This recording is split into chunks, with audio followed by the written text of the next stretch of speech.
Hi everyone. I'm making this video because I wanted to do something a little different. This video is not a book review video. It's also not a part of the Renaissance. It's actually something that I'm kind of trying to experiment with again on sharing my either personal experiences on a topic or my personal opinions on a topic. The last time that I did this consistently was perhaps 2019 or so, when I was discussing about Black history and Blackness and sharing my personal opinions. And that was the last time I did anything like that. So now I wanted to make a video on a topic that has been on my mind for a couple of weeks, and that is the topic of school and how school has changed since I've left school and graduated from college, from high school, and what it's become now, and my thoughts on the future of school as well. Now, as I was cleaning out my storage today, I found my graduation cap. And I was already thinking about school, but this really made me be like, I need to do a video on this topic because I just really want to discuss it. It's been on my heart. It says 2013. I was supposed to be the class of 2012, but I failed math like 4 times. I got my bachelor's degree in English and visual art, and I graduated from high school in 2008. So this is my high school diploma, and this is my bachelor's degree. But as I came home, I started to paint, and that's why I'm on the floor right now. I'm painting 2 pictures simultaneously. When I paint, I like to sit on the floor and listen to YouTube videos and work on my craft. So I'm working on this painting right here for a book cover. And all of a sudden, I see a news flash that says that 14 children and 1 teacher were unalived in a school in Texas. And I'm just like, really? And it really hit home like how much school has changed or has gotten worse since I've gotten out of school. I felt like it was already on the trail of getting worse, but I really didn't take notice until maybe my sophomore year of college, when there started to be a surge of college shootings, a surge of high school and elementary school shootings. As you know, last month I did a video special on Columbine, on the Columbine massacre. I uploaded it on April 20th, which is the anniversary of Columbine, which was a school shooting that occurred in 1999.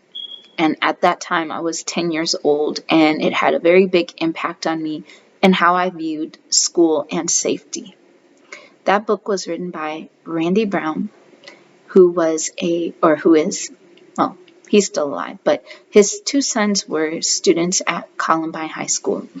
And they were also associates of Eric Harris and Dylan Klebold, who were the 2 reportedly shooters of Columbine. So that topic, because I'm still reading his book on Columbine, because it's literally almost 700 pages, that topic is still fresh in my mind. And not only when I was reading his book, I was also going on to Sandy Hook's website and their YouTube channel, because Sandy Hook, which was an elementary school that also suffered a school massacre, I want to say it was either 2012 or 2014. I think it was 2012 or 2014. They suffered a school massacre, and they made something called the Sandy Hook Promise. They also created commercials that showed how you could prevent bullying and how to respond when there is an active shooter drill or an active shooter in your school or on your campus. But when I was looking at this video, this news report, I just had flashes and I had a lot of assumptions. So we'll see if my assumptions are on the money. The first assumption that I had is like, perhaps the shooter, who is now deceased, I'm wondering if he was a Columbiner. If you haven't watched my former video or my book review on the Columbine Massacre by Randy Brown, I mentioned in that video Columbiners, who are basically young people who are obsessed with Columbine. And a lot of these young people either unalive themselves, or they try to bring a weapon to school, or they start threatening people with weapons, or they'll be like, I'm going to bring a weapon to school. Columbiners are a very, very touchy, fragile, dangerous group. Most of them, are, the core of it is they idolize Eric Harris and Dylan Klebold, who are the Columbine shooters. Either they want to be like them or they are in love with them. So I'm wondering if this most recent shooter was also a Columbiner. Another thing, this shooting almost seems so similar to the Sandy Hook massacre because, and I don't know too much information about the massacre of Sandy Hook, but I believe in that shooting, the shooter in Sandy Hook either unalived his mother and then went to an elementary school and slaughtered people. And he was also unalive. I think he was unalive too. This just seems so similar to the Sandy Hook, if I'm getting my facts right, because this most recent shooter unalived his grandmother and then went to an elementary school. And both of them were not elementary school age. I believe they were either 18 or above. I'm assuming they were legal adults. This most recent one was 18 years old, they say. But I'm just thinking to myself, what is going on? What is the future of school? When I was in school, I felt relatively safe. But, I went to a private Christian school, so everybody knew each other. If you went to the school, you went to the church. The parents were in the school. You had a support system. That's why the entire bullying thing did not happen to the level that it did at some other schools. We had mild bullying, we had teasing, but we didn't have like, I'm going to destroy the whole school type of bullying, because you could only go so far. Everybody's siblings went there because it went from kindergarten through 12th grade in one school. And we were always in a state of prayer or in a state of peace. That is what our school would promote. But this new age of this schooling, because now you have students bringing things to school, you have outsiders bringing things to school, I feel like it's more, it's just a cycle of violence that's increasing, and it's not just trickling down into our high schools and elementary schools. It's just trickling down into society, because now you're having these mass shootings. Having these mass shootings in grocery stores. You have these mass shootings in malls. You had them in beauty salons. There's just people just popping off everywhere. Me, when I worked with children, and I worked with children for 13 years, one thing I noticed that was very problematic for me personally was the amount of medications these children were on. Every single year, they were on more and more and more and more medications. Another thing was exposure to certain things that children shouldn't be exposed to. A lot of the children were exposed to violence. They were either exposed to violence in music, They were exposed to violence in their home. They were exposed to violence in their action films and their video games. But also, there was a lack of complacency with some of the adults. They felt they were protecting the children, but they didn't think of all of the possibilities of what could possibly happen. Everywhere I worked, even if it was an after-school program, none of these people were prepared for an active shooting. None of them. I guess because it wasn't happening at such a massive scale as it is right now.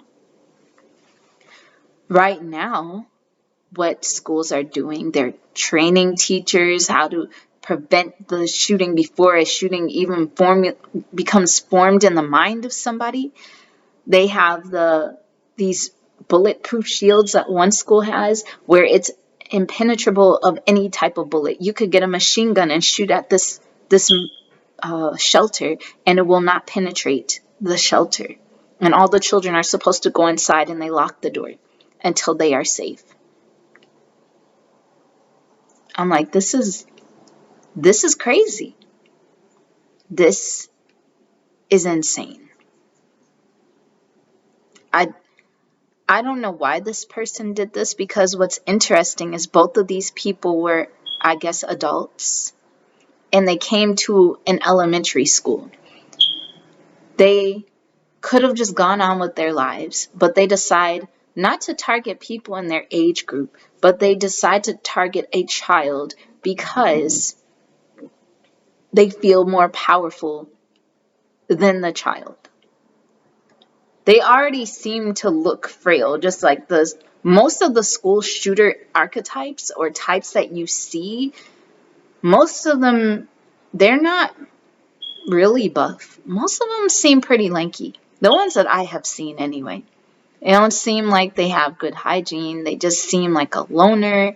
Don't look like their muscles are made out of jello. We have a problem. And nobody, people are talking about it, but are we really doing what we really can be doing?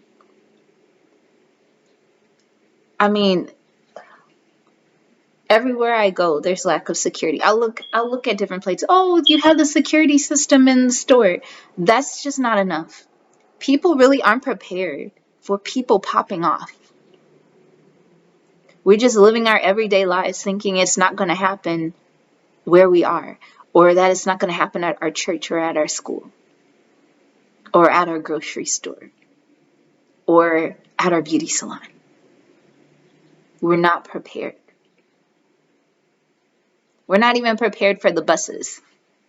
And I wrote a complaint to Metro when I was almost attacked on a bus like earlier this year. This guy tried to trap me in my seat and expose himself to me on a train.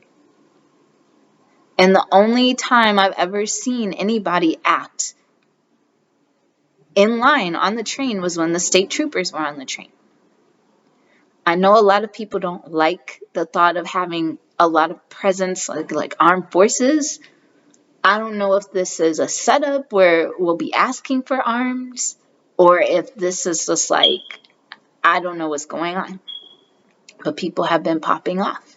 When I think of school, when I think of the future of school, this is what I personally see.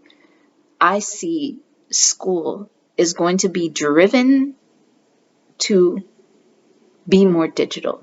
Like basically how they had when the pandemic first started, where they had the children at home or working from home or going to school from home. I think that is what school is going to be. And I personally feel they're going to have school in the metaverse that Mark Zuckerberg is creating and some other people. They're going to transfer school from brick and mortar to metaverse, interactive, if you can afford it. Also, it might get to a certain point where if you can't afford school, you just don't go. If you want a high quality education, you're going to have to pay for it. I could personally see things like boarding schools maybe going out. I don't know. You don't really hear about things like this happening in boarding schools. So maybe For the elite, private schools will be transferred into boarding schools. Or there may be an increase in personal tutors. Like you might see these tutoring sites have an uptick as people take their children out of school. I also feel there's going to be more of, unfortunately, things like this happening, and parents are just going to start taking their children out of school. Like, they won't feel safe. And, I hate to say it, but I think it's not going to be with high schools. It's going to be like younger and younger and younger, like a daycare or something.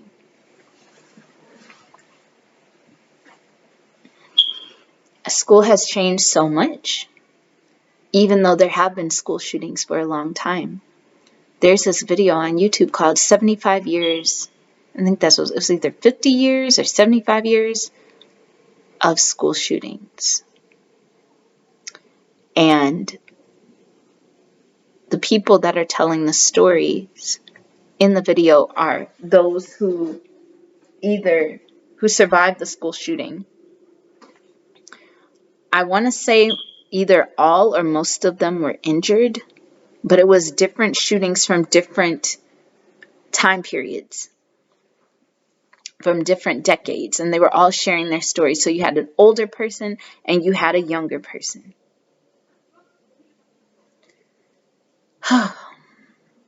I don't have children yet, but when I was 23 years old, no, was I 23? Hold up. I might have been 22 or 21. That was the age I decided, and I'll be 33 this year. I was like, I'm not putting my child in school.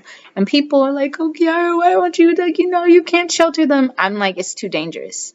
I said this when I was like 21, 22, 23. I said, it's too dangerous. Because I was working with these children. They were getting crazier and crazier because they were just amped off of these medications. And there wasn't any type of protection coming from the adults. It was basically like you were sending your child into a cesspool of danger, which is basically what was happening with these children. So much went unchecked. So much toxicity and so much abuse went unchecked.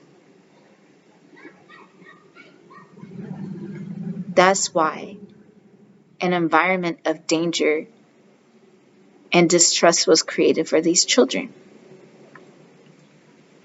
I feel that this is, like I said, I feel this personally, unfortunately, is not going to be the last. There may be like one major one where something similar to Columbine, but I feel it's going to be probably not going to be with a high school. It's going to be something young, like preschool or elementary or whatever, that will cause people to just take their kids out of school. Like, they're just going to be done with school. It always takes that one major event that transforms everything. That's why I say, like, September 11th. That one event made all of the planes in the United States, all planes must land.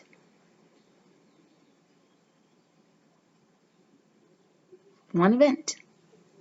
Nobody had ever seen anything like that before, at least on the United States soil. That one event started a whole domino effect that is still lasting to this day. The same with Columbine. Even though there were school shootings before Columbine, nobody had ever really seen anything like that before. Because this was before the internet. I mean, no, the internet was there, but it was, social media was starting to kind of rear its head, but you were still in the late 90s. It was that transitional point. Yet, that one event is a blueprint for what we're dealing with now. So, that is my personal opinion on it. Like, I'm just waiting to see if they say this dude either was a Columbiner or that he patterned his massacre after Sandy Hook. There's going to be some talk about gun violence. There's going to be some talk about protection. But you'll see in the next 50 years, the school is not going to be brick and mortar. It's going to be in the metaverse. If you can't afford school, you're not going to go. Because school is not always free. I think people forget that. The school was not always free, and the library was not always free either. It can go right back like the flip of a switch. Just watch. It will happen so slowly we won't even recognize it's happening. Probably some laws behind the scenes being moved right now that we don't even know about. Until the next thing you know, you have your child with goggles listening to a teacher in the metaverse. They're already, what's that one? The library, which is pretty cool that they did that, but they're like, you can rent a laptop for a year to do educational work on. Because remember, during the pandemic, a lot of the children were having a hard time getting, into the interactive classrooms because they didn't have their own laptops. So they had to spread more laptops throughout the city for the children to do their schoolwork. So that is what future school is going to be. Probably 100% holographic and digital. Or is that the right word? Holographic? I don't know what you call it. Virtual reality-ish. That's what the future of school is going to bring. So that's my personal opinions. I don't know what I'm going to call this segment. Maybe it'll be like my personal opinion or my thoughts. I don't know. Kiki's corner. Kiki's quick thoughts. No, I don't know. I'll think of something. So talk to you all later. Bye-bye.